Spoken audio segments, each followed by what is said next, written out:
Là, on sent que c'est une pierre qui a déjà vécu. En fait, c'est un métier qui est, c'est noble en fait. C'est un métier noble. On repasse derrière les anciens.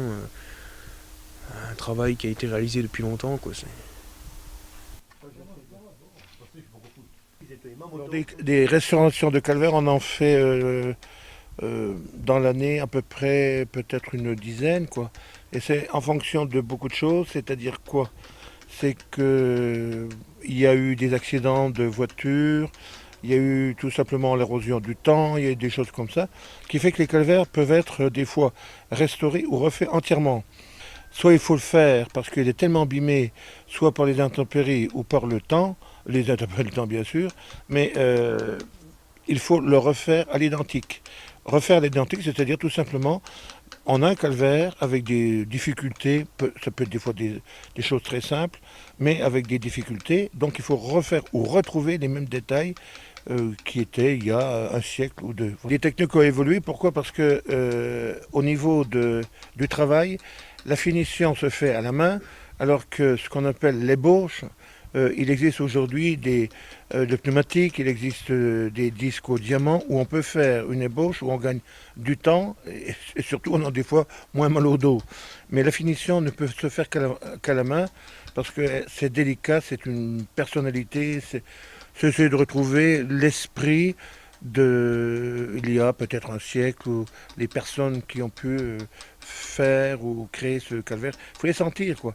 Donc avec les mêmes outils, on les retrouve, on forge nos outils et on retrouve le grain, le coup de patte, un tas de choses comme ça quoi.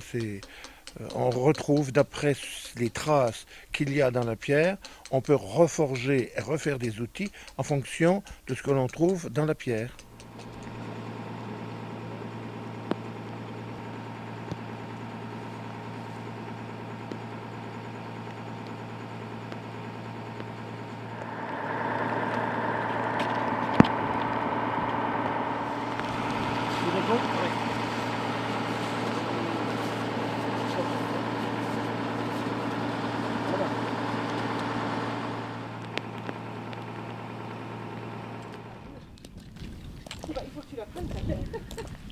Ah, ben plus belle, oui. Ah oui, c'est sûr. Oui. Elle n'est plus d'origine, mais enfin, elle est très bien. Il paraît que le propriétaire du terrain, c'était des gens qui avaient beaucoup d'enfants. Ils auraient voulu un garçon. Si bien que ma foi, ils ont promis que si toutefois ils avaient un garçon, ils feraient construire une croix. Et puis ma foi, voilà, ils ont été exaucés, alors voilà, ils ont fait monter la croix.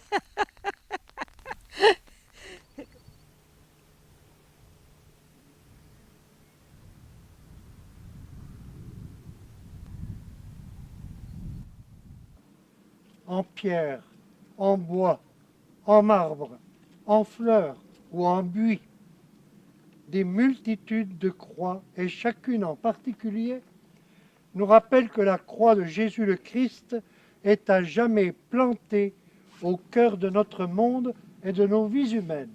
Chaque croix que nous portons dès notre baptême ou que nous portons au sacerdoce nous rappelle que la passion continue et continuera jusqu'à la fin des temps, mais qu'elle mène à la résurrection. Dieu, Trinité d'amour, daigne bénir cette croix, croix relevée, rénovée, ressuscitée, au nom du Père et du Fils et du Saint-Esprit. Amen.